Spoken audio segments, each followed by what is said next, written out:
देश में बेरोजगारी दर हर साल बढ़ती जा रही है, जिसे लेकर पूरे देश में बेरोजगारी जन आंदोलन चलाया जा रहा है। सुप्रीम कोर्ट के वकील प्रशांत भूषण ने बताया कि अगर मोदी सरकार को हटाना है तो पूरे देश में बेरोजगारी जैसे अहम मुद्दे पर बात करनी होगी और इसे लेकर जन आंदोलन चलाना होगा। मौजूदा सरकार यही कहती है कि देखिए, इंदिरा गांधी ने तो इमरजेंसी लगा दी, हम लोग तो सब लोकतांत्रिक काम कर रहे हैं। अगर हम इमरजेंसी का दौर आज के दौर से कंपेयर करें तो ये बात सही है कि उस दौरान, उस 19 महीने के दौरान लोकतांत्रिक अधिकार काफी हद तक खत्म कर दिए गए। लेकिन अगर हम आज का दौर देखें तो आज तो सिर्फ लोकतांत्रिक अधिकार ही नहीं खत्म किए जा रहे, वो तो खत्म किए ही जा रहे हैं। हम लोग देख रहे हैं किस तरह से, देखिए, चुनाव होते हैं लेकिन चुनाव में पैसा चलता है और पैसा हम देख रहे हैं कि करीब करीब 80% पैसा सिर्फ एक पार्टी के हाथ में आ गया। चुनाव में प्रोपेगेंडा चलता है, प्रोपेगेंडा का जरिया मेन स्ट्रीम मीडिया है, वो भी तकरीबन एक पार्टी के हाथ में आ गया। तो चुनाव तो होते हैं लेकिन काफी हद तक एक फार्सिकल से चुनाव हो रहे हैं। लेकिन उसको अगर हम छोड़ दें, उससे थोड़ा और आगे बढ़े तो आज झूठ का राज चल रहा है। झूठ धड़ाधड़ फैलाया जा रहा है। भाजपा की जो आईटी सेल है उसके द्वारा फैलाया जा रहा है, बिल्कुल ऑर्गेनाइज तरीके से फैलाया जा रहा है। इमरजेंसी के दौरान ये सब नहीं हुआ। प्रेस सेंसरशिप जरूर हुई लेकिन इस तरह के कम्युनल हेटफुल झूठ फैलाना ये सब नहीं हुआ। हमारा संविधान कहता है कि हमको साइंटिफिक टेम्परामेंट इनकलकेट करना चाहिए। आज तो टेक्स्ट बुक्स में से डार्विन को हटाया जा रहा है, पीरियोडिक टेबल को हटाया जा रहा है। प्रधानमंत्री रिलायंस अस्पताल का इनॉग्रेशन करते हुए कहते हैं कि प्राचीन भारत में प्लास्टिक सर्जरी होती थी क्योंकि गणेश जी की सूंड प्लास्टिक सर्जरी से करी गई। यानी कि साइंटिफिक टेम्पर खत्म किया जा रहा है, क्रिटिकल थिंकिंग खत्म करी जा रही है। यूनिवर्सिटीज में आजकल कोई डिस्कशन, डिबेट होने नहीं दिया जा रहा और बहुत सारे ऐसे वाइस चांसलर्स को बना दिया गया है जिनका कोई क्वालिफिकेशन नहीं है, सिर्फ इतना क्वालिफिकेशन है कि वो आरएसएस के मेंबर रहे। इससे भी अगर हम आगे चलें, रूल ऑफ लॉ, आज तो मॉब लिंचिंग आम हो गई। मॉब लिंचिंग होती है और पुलिस उन लिंचर्स को संरक्षण देती है। जिनकी लिंचिंग हो रही है उन्हीं को पीटती है। लोगों के मकान बुलडोज करे जा रहे हैं और उसको सरकारें और मुख्यमंत्री लोग कह रहे हैं कि भाई हम बुलडोजर चला दें। यानी कि रूल ऑफ लॉ, कानून के राज की धज्जियां उड़ाई जा रही हैं। ये भी इमरजेंसी के दौरान नहीं हुआ। नफरत फैलाई जा रही है, माइनॉरिटीज को कुचला जा रहा है, माइनॉरिटीज के खिलाफ खूब नफरत फैलाई जा रही है। ये भी इमरजेंसी के दौरान नहीं हुआ। और ये सब क्यों हो पा रहा है? इसलिए हो पा रहा है कि जो हमारे लोकतांत्रिक इंस्टीट्यूशंस बनाए गए, चाहे हम न्यायपालिका को ले लें, चाहे मीडिया को ले लें, चाहे पार्लियामेंट को ले लें, चाहे सारी पुलिस इन्वेस्टिगेटिव एजेंसीज को ले लें, चाहे इलेक्शन कमीशन को ले लें, चाहे कंट्रोलर एंड ऑडिटर जनरल को ले लें, चाहे ह्यूमन राइट्स कमीशन को ले लें, सबको धाराशाही कर दिया गया है और सरकार का एक इंस्ट्रूमेंट बना दिया गया। ये सब स्वतंत्र इंस्टीट्यूशंस बनाए गए थे हमारे लोकतंत्र की रक्षा करने के लिए, रूल ऑफ लॉ की रक्षा करने के लिए और फंडामेंटल राइट्स की रक्षा, लेकिन सबको ध्वस्त कर दिया गया है। आज ये नहीं कहा जा सकता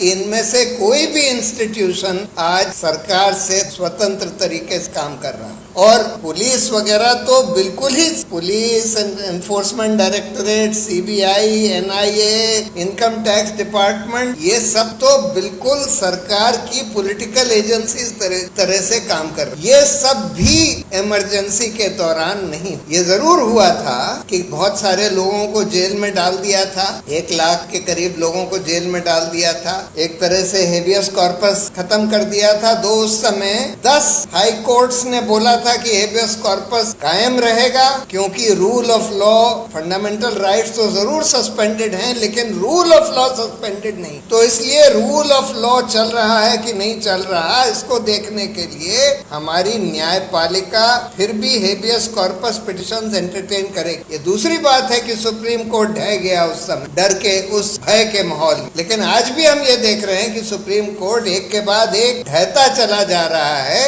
इस भय के माहौल। आज भी भी भय का माहौल, आज भी जजों को डर लगता है कि भाई पता नहीं क्या कर देगी सरकार, इतनी स्ट्रॉन्ग सरकार। मैं मानता हूं कि आज बहुत सारे मुसलमान हैं, शायद अधिकतर मुसलमान देश में ऐसे हैं जिनको यही बात लग रही है और उनको ये भी नहीं उम्मीद है कि 2024 में कुछ बदलेगा। लेकिन मेरा ये मानना है कि आज भी बहुत सारे इसको कहते हैं रेज ऑफ होप है हिंदुस्तान। कई हम देख सकते, एक तो ये कि देखिए ऐसे माहौल में भी, ऐसे दमन में भी बहुत सारे एक्टिविस्ट आज भी खड़े हुए हैं, आज भी बोल रहे हैं। मेन स्ट्रीम मीडिया जरूर धाराशाही हो गया है, लेकिन ऑल्टरनेट मीडिया खड़ा हो गया है। सोशल मीडिया पर बहुत सारे लोग बोल रहे हैं, इतने सारे यूट्यूबर्स हैं जो यूट्यूब पर जिन बहुत बड़ी बड़ी फॉलोइंग है, वो लोग खुलकर इस सरकार के खिलाफ और इस दमन के खिलाफ अपनी आवाज उठा रहे हैं, इस माहौल के बावजूद उठा रहे हैं। और ये भी हम देख रहे हैं, जैसे अभी कर्नाटक में चुनाव हुआ, भाजपा हारी, और मुझे उम्मीद है कि नवंबर में जो चुनाव होने वाले हैं उसमें भी कम से कम 2 राज्य में और शायद 3 राज्यों में, शायद 4 राज्यों में, कम से कम 3 राज्यों में तो भाजपा हारेगी, यानी कि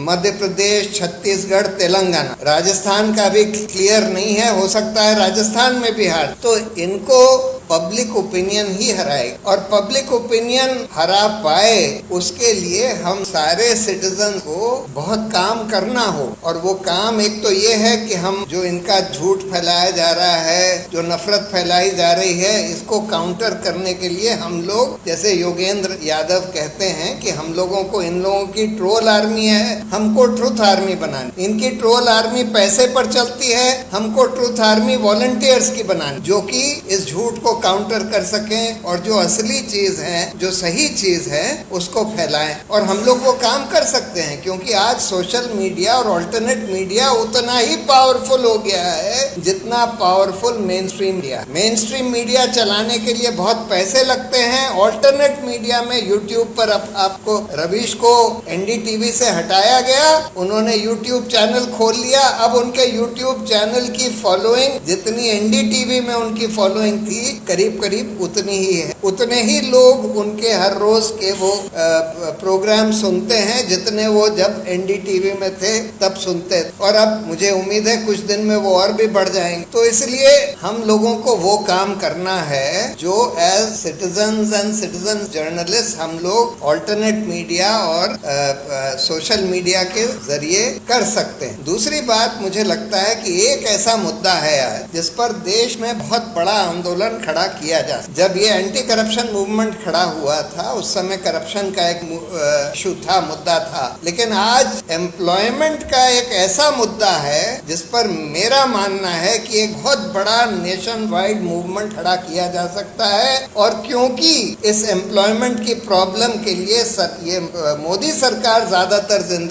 जिम्मेदार है, इसलिए अगर ये मूवमेंट खड़ा हुआ तो इससे मोदी सरकार को बहुत ज्यादा राजनीतिक शान। और इस मूवमेंट के ब्रॉडली 3 आधार होंगे। पहला तो ये कि एक राइट टू एम्प्लॉयमेंट का कानून बनना चाहिए, जिसमें कि हर एडल्ट को 21 साल से ऊपर का जो जना है उसको एम्प्लॉयमेंट एट मिनिमम वेजेस का हक मिलना चाहिए। और अगर सरकार उसको, अगर उसके पास एम्प्लॉयमेंट नहीं है, मिनिमम वेजेस भी नहीं मिल रहे, तो फिर सरकार या तो उसको मिनिमम वेजेस पर एम्प्लॉयमेंट दे, नहीं तो अनएम्प्लॉयमेंट अलाउंस उसका कम से कम आधा दे। ये बिल्कुल सिंपल सा कानून बनाया जा सकता है और उसके घर के 50 किलोमीटर के दूर में एम्प्लॉयमेंट उसको दिया जाए, नहीं तो उसको अनएम्प्लॉयमेंट अलाउंस दिया जाए। दूसरा इसका एलिमेंट ये होगा कि जितने रिक्त पद है सरकार के, जो कि आज 1 करोड़ से ज्यादा है सारे, अगर आप PSUs और central government undertaking, state government undertakings को मान लें तो 1 करोड़ है,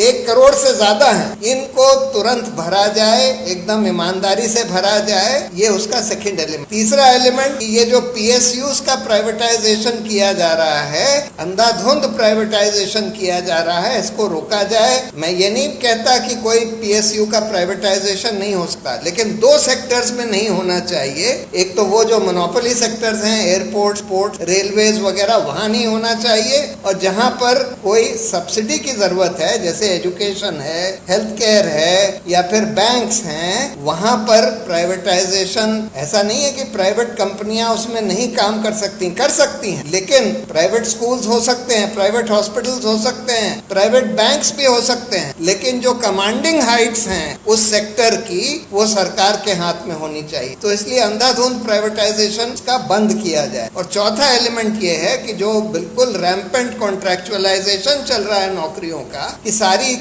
जो नौकरियां हैं वो कॉन्ट्रैक्ट पर दी जाएं, उसको बंद होना है। तो अगर इन 4 एलिमेंट्स पर एम्प्लॉयमेंट के ऊपर एक आंदोलन इस देश में छेड़ा जाए तो मुझे लगता है कि वो शायद इस देश का कम से कम इंडिपेंडेंट इंडिया का सबसे बड़ा मूवमेंट बन सकता है और बहुत जल्दी से बन सकता है, जिससे कि मोदी सरकार बहुत शांत। तो मेरा ये कहना है कि अभी हम लोगों को बिल्कुल होप छोड़ने की जरूरत है। होप के कई बिंदु हैं और हम लोगों को उस पर डट के काम करने की जरूरत है। Thank you. कहा जाता है हिंदुस्तान में किसी भी बीमारी का इलाज करवाना बहुत मुश्किल, बहुत महंगा। गलत। आप शहरिया जलसा फाउंडेशन के मेंबर बनो, बाइट मेडिकल कॉलेज एंड हॉस्पिटल आने वाले 5 साल तक आपका पूरा इलाज फ्री करेगा। धन्यवाद।